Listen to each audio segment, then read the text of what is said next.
we hear about people using drugs, most of the time they use them to get a high. Yeah, for me it was basically it was a great way of escaping. It was a great way to cut off from people because it was the only time I could escape, you know. Because I would, if I was on cocaine right now, I'd be looking over here out the window going, they're coming, man. Even though we're up 30 floors, I know they're there. So that was why I could have cut off and escaped. I didn't have to deal with anybody. And then I realized that's what's wonderful now, is all the people that actually come up and have conversations with people, not afraid to talk to people. But you said that you can get out on that floor and talk to thousands of people, and it's okay, and very hard one-to-one. Yeah. Still. Sometimes, yeah. Sometimes it's difficult. Yeah. I mean, performing is different than actually, you know, intimacy. There's a difference between, and we'll be right back. It's a whole other thing. Performing for me is the greatest release in the world. It is a drug. I mean, even now you realize there's other drugs that are not drugs, like Zelda, or like the most addicting of all is love. I mean, when you see a child, I mean, there's some great endorphin release then. Creating something is another drug. There's an incredible release then. That's why Einstein looks amazingly high. He's just like, Fred, I don't know, but I'll be back, you know. It's crazy. What are you doing? Speed of light. It's crazy. It's wild. Strange thing, if you ever walk up to a scientist and go, hi, Mr. Oppenheimer, I've seen all your bombs. Can you sign this? When you get up there, do you know at all what you're going to say, or does it all, I mean, when you're there, just... Sometimes.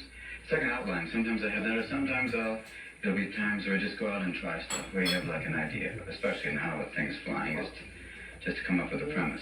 I mean, it's like, example, the Supreme Court recently ruled that you can't execute retarded people, but there was recently an execution in North Carolina, or one of the southern states, somewhat below the Manson-Nixon line, where they executed a retarded person and someone didn't throw the switch the right way and they survived, which is nice because they're actually using retarded people for the execution.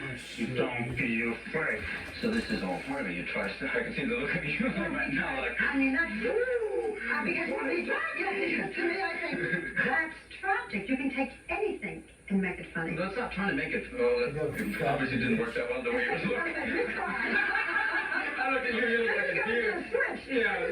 No, you look like a deer in front of a Peterbilt. Oh, we don't put that in the special, will we? This is the first special in which you'll be straight and I'll cry. Yeah, you'll be like. You have to do the retarded execution. You have to talk about that. You could have talked about the baby a little more. Oh. It's scary. Excuse me. But to do the whole Heimlich maneuver on you. I don't remember anything before 1945.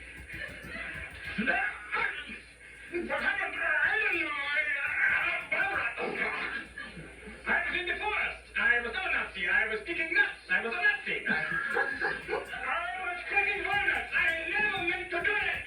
We were going to do a musical called Saturday Night Fever. I was never there. Goebbels was banned coming from Paris and Hollywood. It was not my fault. I was delivering underwear to Goebbels, and he was coming up dancing like Betty Graber. What does that make me? I don't know.